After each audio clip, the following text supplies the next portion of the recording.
Podemos entonces ir mirando las piezas mismas del Museo del Oro para ir concretando más a qué es que nos estamos refiriendo. Es decir, digamos que sobre ese cuerpo físico se instaura unos elementos, digamos, energéticos, de donde el oro es el portador más grande, ¿no? Aun cuando muchas veces se mezcla con el cobre y se forma la tumbaga, ¿no? Que es una aleación entre oro y cobre.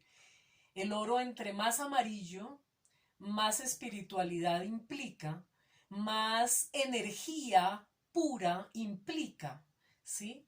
Y entonces, precisamente, eh, el oro no quiere decir en estos pueblos indígenas un poder en un sentido, digamos, material, en el sentido de la riqueza, en el sentido un poco faraónico, como se pensaba en Egipto, que entonces el faraón era el que tenía más poder y entonces por eso se ponía las máscaras de oro, ¿no? Eh, no, tampoco se trata del uso del oro que se hacía tanto en la edad antigua como en la edad media, en el mundo incluso oriental, en donde las joyas, el oro, la plata, todo esto implicaba precisamente adornos e implicaba la idea de que los poderosos del mundo, la gente que jerárquicamente en el Estado imperial había subido, digamos, a un nivel altísimo, incluso para pensarse como hijo de Dios y del Dios solar, ¿no? El Dios Sol. Entonces, como que eh, iluminaban, ¿no? Pero era una iluminación, digamos, que tenía que ver con un poder material, con un poder casi que piramidal, en donde ese gobernante que tenía su cetro en oro o que tenía sus objetos en oro, tenía poder porque tenía esa materialidad del oro. La diferencia con las culturas indígenas es que precisamente aquí no hay esa idea del poder económico o del poder material, sino la idea de un poder material, perdón, espiritual, un poder totalmente espiritual, energético. O sea, aquí lo espiritual tampoco es estar pensando mucho, como la filosofía moderna lo plantea, que el espíritu es igual a la mente y al pensamiento, sino que lo espiritual está vinculado con lo energético, con esa potencia energética. Entonces, precisamente el poder del chamán, cuando se coloca estas piezas en oro, es el de transmutarse, es decir, pasar del cuerpo físico al cuerpo energético. Y a través de ese cuerpo energético entrar en otro tipo de conocimiento del mundo. ¿Sí? Un tipo de conocimiento muy diferente al que podemos tener con el cuerpo físico. Entonces, nuevamente ahí retomamos un poco esa idea de Carlos Castaneda con respecto al Nahual, porque la descripción es bastante exacta. Les voy a leer un fragmento de Relatos de Poder, en donde se va a hablar de cómo precisamente el cuerpo físico se va a romper y de pronto lo que va a entrar en nosotros es ese otro cuerpo, ese cuerpo del nahual, ese cuerpo del devenir, ese cuerpo de las transformaciones. Dice Castaneda, me susurraron en los ojos hasta que nuevamente tuve la sensación de haberme partido por la mitad. Como el día anterior me convertí en una niebla, en un resplandor amarillo que percibía todo en forma directa. Es decir, conocía las cosas. No había pensamientos, solo había certezas. Y al entrar en contacto con una sensación suave, esponjosa, elástica, exterior a mí y sin embargo parte mía, supe que era un árbol. Lo percibí por su olor. No olía como ningún árbol específico que yo recordara, pero algo en mí sabía que ese olor peculiar era la esencia del árbol. Yo no tenía solamente la sensación de saber, ni razonaba mi conocimiento, ni barajaba datos. Simplemente sabía que había algo en contacto conmigo en todo mi derredor. Un aroma tibio, amable, apremiante, emanado de algo que no era sólido ni líquido, sino un indefinido, algo más que yo sabía que era un árbol. Sentí que al saber en esa forma calaba yo su esencia. No me repelía, más bien me invitaba a fundirme con él. Me abarcaba o yo lo abarcaba. Había entre nosotros un lazo que no era exquisito ni desagradable. La siguiente sensación que pude recordar con claridad fue una oleada de maravilla y regocijo. Todo mi ser vibraba. Era como si me atravesaran cargas de electricidad. No dolían, eran agradables, pero en forma tan indeterminada que no había modo de categorizarlas. Supe, sin embargo, que aquello con lo que me hallaba en contacto era el suelo. Cierta parte de mi ser reconocía con certeza y concisión que se trataba del suelo, pero en el instante en que traté de discernir la infinitud de percepciones directas que experimentaba, perdí toda capacidad de diferenciarlas, ¿no? Entonces aquí, por ejemplo, Castaneda está haciendo una descripción muy precisa de lo que puede ser esa experiencia de convertirse de pronto en un cuerpo energético, ¿no? Que ya no es el cuerpo físico del que tenemos conciencia, del que pues sabemos manejar, ¿sí? Sino que ahora estamos ante un cuerpo diferente, en donde el mismo cuerpo físico es como si se hubiera roto y lo que entra de pronto son vibraciones, vibraciones energéticas de luz, de energía, ¿sí? Entonces es ahí donde entramos en eso que de alguna manera Nietzsche llamó el uno primordial, como lo plantea aquí Castaneda cuando nos habla de esa experiencia, dice que es como si entráramos en el árbol.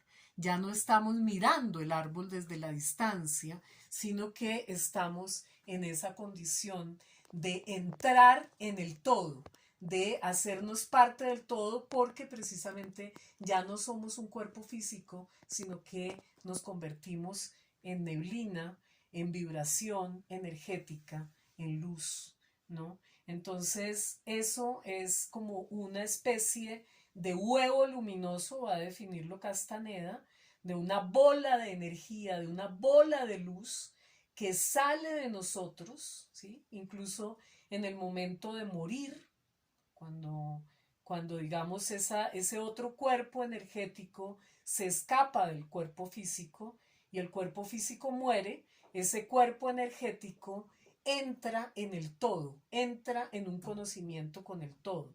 Pero eso no quiere decir que solamente se vaya a tener ese conocimiento a la hora de morir. Lo que hacen precisamente todos estos sabedores indígenas es empezar a preparar ese cuerpo energético en vida, en esta vida física, para que aprenda a moverse en otras realidades y de esa manera aprenda a conocer el mundo precisamente desde el nahual y no solo desde el tonal. Entonces es, digamos, una primera aproximación, digamos, filosófica la que estoy haciendo en este momento, que me parece súper importante, para que entendamos entonces esa doble dimensión de cuerpo físico y de cuerpo energético y cómo esos dos cuerpos son los que permiten el conocimiento precisamente en las comunidades indígenas. Tal vez por eso, por ejemplo, cuando veamos la exposición de María Fernanda Mayorga sobre su trabajo de grado, ella nos va a hablar de la enfermedad en dos dimensiones, una enfermedad física que atenta contra el cuerpo físico y que pues es curada también por los chamanes, por los indígenas sabedores, los curacas, pero también nos hablan de unas enfermedades que son producidas de manera energética, espiritual, y que también tienen sus maneras propias de curación. Es decir, ahí ya en esa, por ejemplo, investigación que hace María Fernanda, nos va a mostrar también cómo habría curación frente a la enfermedad del cuerpo físico, pero también cómo habría curación frente a enfermedades que se produzcan eh, al cuerpo energético, ¿no? Entonces, esto me parece que es muy importante porque para comprender, por ejemplo, todos los procesos curativos que se manejan en estas comunidades indígenas, hay que entender esa doble dimensión del cuerpo físico y del cuerpo energético, ¿no? Entonces, esa me parece que es un punto supremamente importante y es muy importante entonces comprender que el oro y el sol van a estar vinculados directamente con esas experiencias de transmutación que se producen cuando se pasa del cuerpo físico al cuerpo energético. Entonces, les voy a leer, por ejemplo, algo que nos cuenta Raikel Dolmatov en el primer capítulo de Orfebrería y Chamanismo, eh, que se llama, ese primer capítulo se llama El resplandor del oro, ¿no? Ustedes tienen a su disposición, pueden estar mirando en este momento las piezas del Museo del Oro, que Edward las puede poner perfectamente mientras va avanzando este discurso, para que también pues vayan mirando las piezas y actualizándolas en relación con lo que estamos diciendo. Entonces les voy a leer acá algo que me parece interesante que se dice acá. Primero dice Dolmatov algo, se trata de una percepción muy diferente a la que tenemos en la actualidad respecto al brillo, resplandor y reflejo. En el viejo mundo, el encanto de una joya antigua reside en su centellear secreto, en el juego de luces y sombras, junto con el brillo de las piedras preciosas. En Colombia, el sol violento reflejaba toda la luminosidad cegadora del oro hacia afuera, a distancia.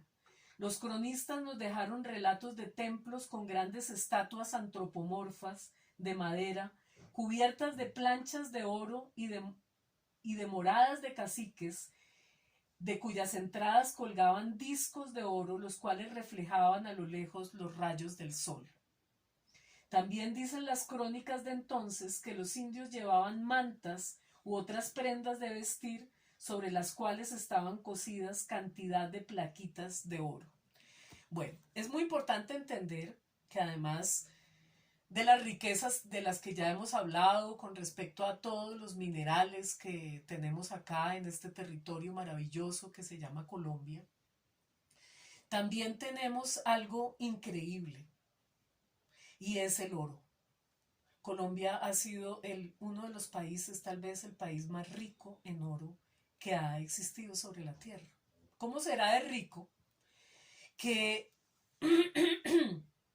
digamos, cuando llegaron los españoles en el siglo XVI acá y empezaron a cogerse todo el oro, a fundirlo para convertirlo en monedas, todas esas piezas estaban en diferentes sitios y no necesariamente en templos, ¿sí? Eso es muy importante tenerlo en cuenta también, porque nosotros no somos Egipto y nosotros no estamos concentrando el oro en unos templos.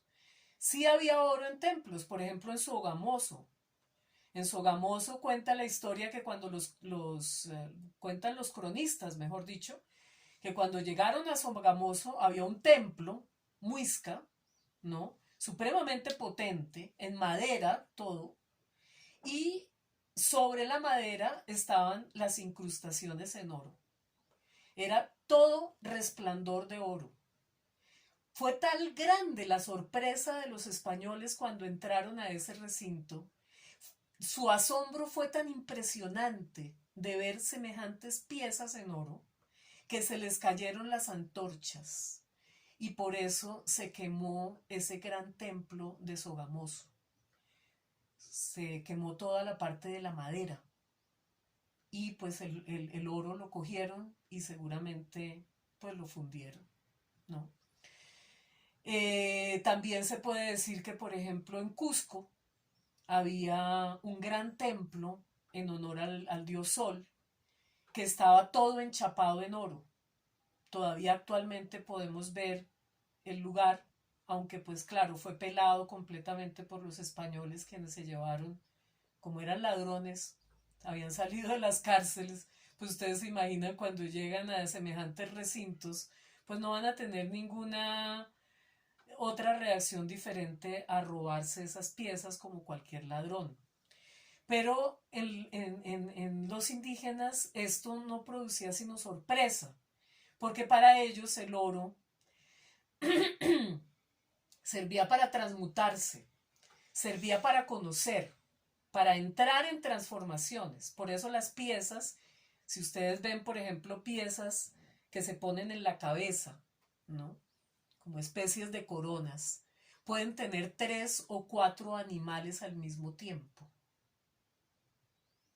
O pueden, además de tener 3 o 4 animales, tener también los elementos de los rayos del sol que van subiendo. Y no es solamente la corona, sino que tenemos las narigueras, narigueras enormes, con formas también de múltiples seres que se van transformando. Pero además ellas no son hechas simplemente para adornar, ellas son hechas para sonar, son sonajeros. Por eso se ponen en las narices y cuando ellos empiezan a danzar, todo el cuerpo va a tener sonajeros. La parte de acá también tiene sonajeros. Las manillas, ¿sí?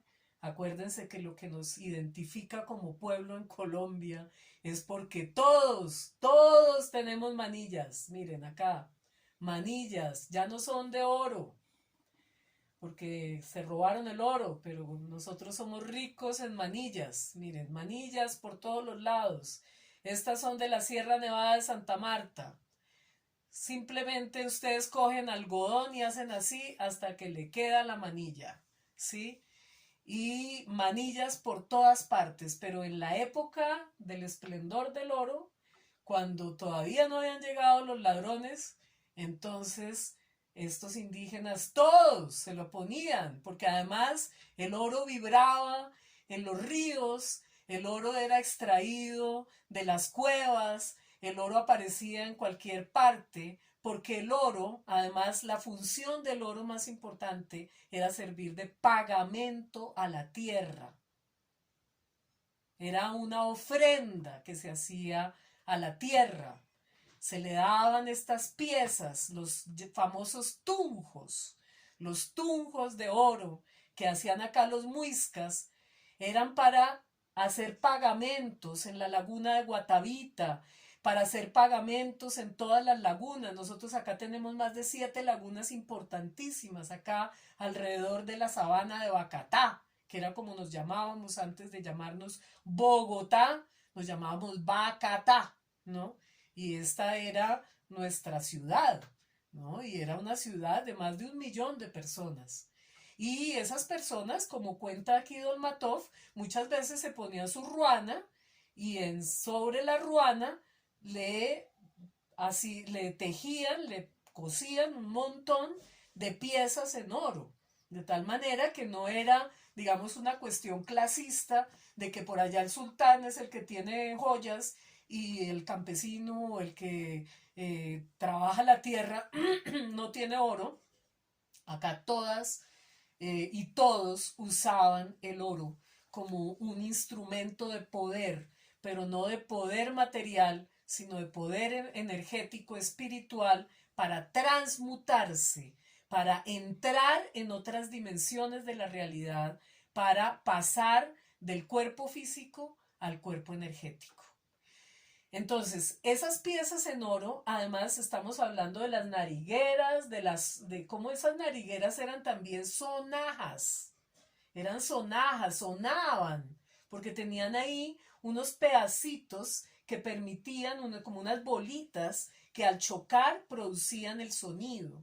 Pero no eran solo sonajas ahí en las narices, sino que también había pectorales que también sonaban. Y también estaban las famosas manillas, que también eran sonajas. Y no solamente se ponían en los brazos, sino también en los pies, ¿no? Entonces estamos preparados para una gran danza. Y una gran danza en donde el cuerpo está lleno de oro y empieza a danzar, y en esa danza, además utilizando plantas de conocimiento, entra en esa transmutación. ¿Sí? Entonces es eso de lo que yo quiero que hablemos hoy. Les voy a leer algo que cuenta Dolmatov de una ceremonia. Dice, hablando, él sobre todo habla de los Kogi, en este texto de orfebrería y chamanismo, y en algunos momentos de los Tikuna, que son de la Amazonía, pero los Kogis, pues ustedes saben, es de la sierra, son de la Sierra Nevada de Santa Marta. Dice Dolmatov, en una ceremonia muy solemne, en la cual el sacerdote mayor y su mujer personifican el sol y la luna, los dos se reúnen en un templo iluminado solo por 4 fogones y, pronunciando fórmulas sagradas, proceden a vestirse el uno al otro con todo el espléndido atavío que conlleva este ritual. Mientras que la mujer le pone al sacerdote su máscara de jaguar, tallada en madera, no está en oro, en madera. Este coloca sobre la cabeza de ella, de su esposa, una máscara de puma, también de madera. El proceso de adornarse mutuamente dura varias horas y se efectúa en presencia de 4 sacerdotes menores, quienes personifican a los señores de los puntos cardinales. Y ahí nuevamente algo muy importante que tenemos que tener en cuenta, y es ese asunto de los puntos cardinales, ¿no? La famosa cruz de la que hemos hablado, que siempre es la estructura de pensamiento para poder realizar cualquier tipo de ceremonia en estas comunidades indígenas. Pero la Cruz del Sur, pues por un lado tiene que ver con las estrellas, y por otro lado tiene que ver con los puntos cardinales, con el norte, con el sur, con el oriente, con el occidente, con el centro, con el cenit y con el nadir, ¿sí? Y el último punto cardinal sería el corazón. O sea, es norte, sur, oriente y occidente, son los 4 puntos. El del centro, que sería el fuego, sería el 5.º punto.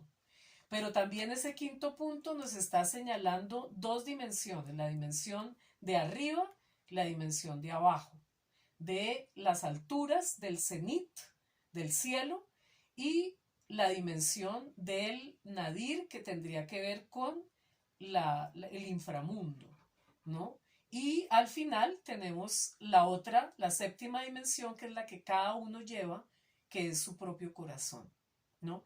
Pero acá nos están hablando de esos 4 puntos cardinales. Entonces, los sacerdotes menores, quienes personifican a los señores de los puntos cardinales. Finalmente, se extinguen los fogones de los 4 puntos cardinales y todos permanecen en silencio en la oscuridad. Es entonces cuando los 2 personajes, que de alguna manera se van a transformar en el sol y la luna, y los 4 señores de los puntos cardinales, consumen simultáneamente una planta de conocimiento. Y entonces, según cuentan, se ilumina el interior del templo de una gran luz, no la de los fogones, no es que otra vez hayan vuelto a prender el fuego, sino la iluminación individual interna causada por la planta. Es entonces cuando comienza a brillar el oro, dicen los indios. Se ven brillar los colmillos de oro de las máscaras del puma, las máscaras del jaguar. La del puma, de alguna manera, nos está hablando de la luna, ¿no? El puma es más lunar, mientras que el tigre, el jaguar americano, es más solar. Decíamos que era el hijo del sol, ¿no?